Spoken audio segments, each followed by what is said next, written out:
નમસ્કાર દર્શક મિત્રો, i7 ન્યૂઝ ગુજરાતીની સાથે હું છું આપની સાથે પાયલ બામણી। તો જોઈએ આજના મહત્વના સમાચારમાં।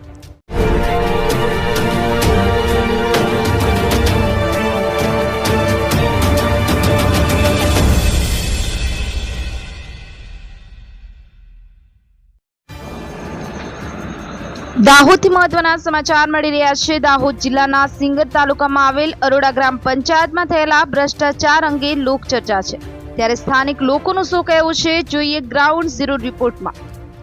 પ્રાપ્ત માહિતી અનુસાર દાહોદ જિલ્લાના સિંગર તાલુકાના બરોડા ગ્રામ પંચાયતમાં ગઈકાલે ભ્રષ્ટાચાર અંગે સ્વયં લોકો દ્વારા i7 ન્યૂઝ ગુજરાતીને બોલાવવામાં આવી હતી, ત્યારે સ્થાનિક લોકો આ અંગે શું પ્રતિક્રિયા આપે છે એ પ્રતિક્રિયાઓ આવો જાણીએ। હાલ દાહોદ જિલ્લાના સિંગવડ તાલુકામાં આવેલ આરોડા ગ્રામ પંચાયતમાં મોટો ભ્રષ્ટાચાર થયો છે તેવું ગ્રામજનોનું જણાવવું છે, ત્યારે અહીં હાજર કેટલાક ગ્રામજનો છે એમની પાસેથી આપણે જાણવાની કોશિશ કરીએ કે ખરેખર શું ભ્રષ્ટાચાર થયો છે તે આપણે જોવાની કોશિશ કરીએ। એક ગ્રામજન છે એને આપણે પૂછીએ કે એમનું નામ શું છે। તમારું શું નામ છે? બારિયા રૈલાભાઈ મોહનભાઈ।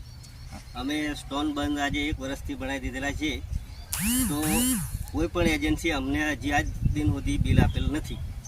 જે બિલ એમનું મૂકેલું ને તે અમને 25,000 રૂપિયા લેખે ઓનલાઈન પેમેન્ટ આપેલું છે, બાકીનું પેમેન્ટ હજી સુધી આપ્યું નથી।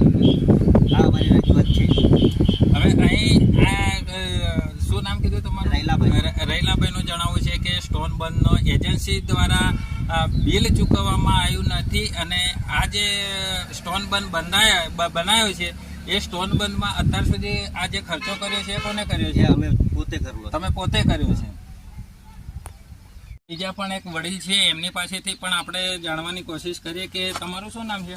લલ્લુભાઈ માનસિંહભાઈ પરમાર। લલ્લુભાઈ માનસિંહભાઈ પાસે આપણે અત્યારે હમણાં ઉપસ્થિત છે, ત્યારે આપણે એમની પાસેથી જાણીએ કે અહીંયા ગામમાં શું ભ્રષ્ટાચાર થયેલો છે, શું કહેવા માંગે છે એ આપણે લલ્લુભાઈને પૂછીએ। લલ્લુભાઈ, આ ગામ વિશે જે કામોના અર્થે જે આરટીઆઈ માંગવામાં આવી છે એના વિશે તમે શું કહેવા માંગો છો? હવે એના વિશે તો એમ કેવું છે કે નથી આપતા એનું કારણ છે કે અહીંયા કાયદેસરમાં બધો ભ્રષ્ટાચાર જ કરેલો છે। જો કોઈ બી અધિકારી ગામમાં આવીને સ્થળ ચકાસણી કરે અને ત્યાં આવીને જોવે તો પૂરેપૂરો ભ્રષ્ટાચાર નીકળે એવું મારું કહેવું છે। હાલમાં ત્યાં કામ થયેલું છે, પણ આ લોકોએ પૈસાની ઉચાપાત પાકી કરી છે એ વાત નક્કી છે, એટલે માહિતી આપતા નથી। આજે 7 મહિનાથી ત્યાં સુધી માહિતી નહીં આપવાનું કારણ આ છે, એવું અમને દેખાઈ આવ્યું છે। એટલે અધિકારી સ્થળ પર આવે અને ચકાસણી કરે તો અમને ખબર પડે કે આ ખરેખર શું છે। એટલે કોઈ અધિકારી બી આનું કોઈ ધ્યાનમાં લેતા જ નથી, ધ્યાનમાં નથી લેતા। એટલે આ અમારે આગળ કોઈ અધિકારીને ઉપલા અધિકારીને જાણ કરીશું, પણ આનો અમે જે તે જવાબ તો લઈશું જ, કારણ કે અમારા નાણાં ફસાયા છે એનો અમારો જવાબદાર કોણ? આટલું કેવું છે। અહીં એક બીજા પણ ગ્રામજન ઉપસ્થિત છે, એની પાસેથી બી આપણે જાણવાની કોશિશ કરીએ કે એમનો શું પ્રશ્ન છે એ આપણે જાણવાની કોશિશ કરીએ। તમારું શું નામ છે? મારું નામ પરમાર ગણપતભાઈ યુસુફભાઈ, ગામ આરોડા, તાલુકો લીમખેડા, જિલ્લો દાહોદ। મારી સાહેબ રજૂઆત એ છે કે અમારી ગ્રામ પંચાયતમાં મોટા પ્રમાણમાં ભ્રષ્ટાચાર થયેલો છે એવું માલુમ પડેલ છે, જેથી મેં આરટીઆઈ હેઠળ માહિતી માંગેલ છે। એ માહિતી માંગવા એમના 7 માસ સવાર છતાં હજી પણ કોઈ પણ પ્રકારની માહિતી આપી નથી। તલાટી કમ મંત્રીને રૂબરૂ મળેલ છે, રૂબરૂ અરજી બી આપી છે, તો બી કોઈ જવાબ નથી મળ્યો। તાલુકા વિકાસ અધિકારી સિંગવડને પણ હું રૂબરૂ મળ્યો છે, એમને પણ અરજી આપવા છતાં પણ કોઈ જ જવાબ મળ્યો નથી, માહિતી મળી નથી। છેલ્લે મેં માહિતી આયોગ ગાંધીનગર પણ રજૂઆત કરી, રૂબરૂ બી લેખિતમાં આપી છે, તો પણ મને હજુ કોઈ પણ પ્રકારનો જવાબ મળ્યો નથી, માહિતી મળી નથી। તલાટી કમ મંત્રી ગલ્લા તલા કરે છે અને ખોટી ખોટી ધમકીઓ બીજા લોકો જોડે વાત કરે છે। એટલે આપ સાહેબને મારી એ જ વિનંતી છે કે મારી માહિતી તાત્કાલિક મળવી જોઈએ, એ મારી રજૂઆત છે। હવે હું તમને એ પૂછું છું કે તમે જે આરટીઆઈ માંગી છે, આરટીઆઈ દ્વારા માહિતી માંગવામાં આવી છે, એ તમને કેટલો સમય થયો આરટીઆઈ માંગતા? 7 માસ થઈ ગયા છે। 7 માસ થઈ ગયા છે। હવે ક્યાં ક્યાં અરજી આપી છે તમે?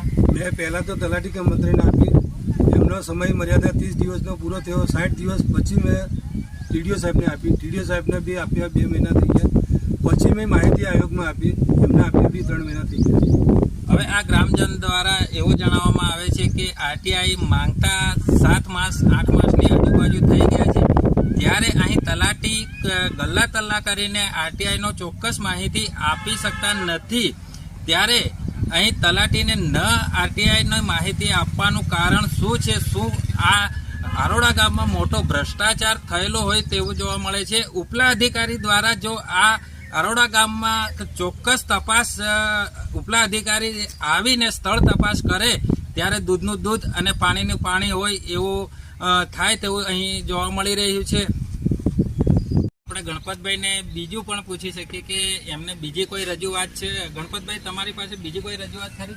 હા સર, મારી રજૂઆત છે કે અમે અમારા સર્વે નંબરોની અંદર સ્ટોન બંધ જે બનાવવા આવ્યા છે, કામ મંજૂરી તો જો કે અમે પોતપોતાના સર્વે નંબરવાળાએ જ કર્યું છે કામ. ખાલી એમના બિલો એજન્સીના મૂક્યા છે કેમ કે વેલિડ ગણાય એ માટે. તો એ સ્ટોન બંધ બનાવવાના 1 વર્ષ થવા છતાં પણ હજુ કોઈ નાણાં મળ્યા નથી અને એજન્સીનો સચોટ જવાબ અમને કોઈ મળતો નથી.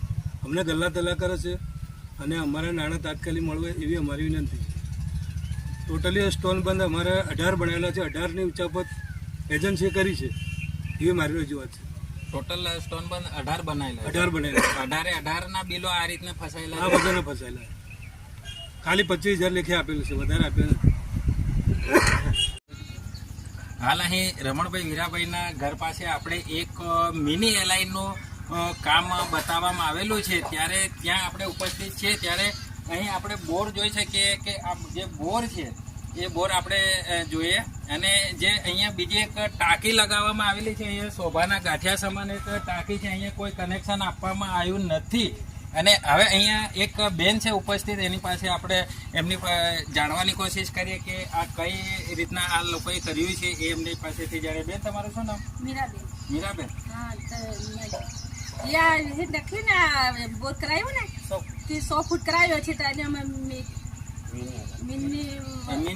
મિની એલાઇનનો બોર આવેલો છે. તો સાહેબ ફોટાથી જાતે પાડી જાય પણ અમારો કઈ પોકેટલી આવેલ છે મોટરમાં જાતે. આ જે બોર છે એ કેટલા ફૂટ કરવામાં આવે છે? 100 ફૂટ. અને આ જે મોટર નાખવામાં આવી છે એ તમે નાખી છે કે પેલા લોકો અમે જાતે નાખી. તમે જાતે નાખી? જાતે નાખી.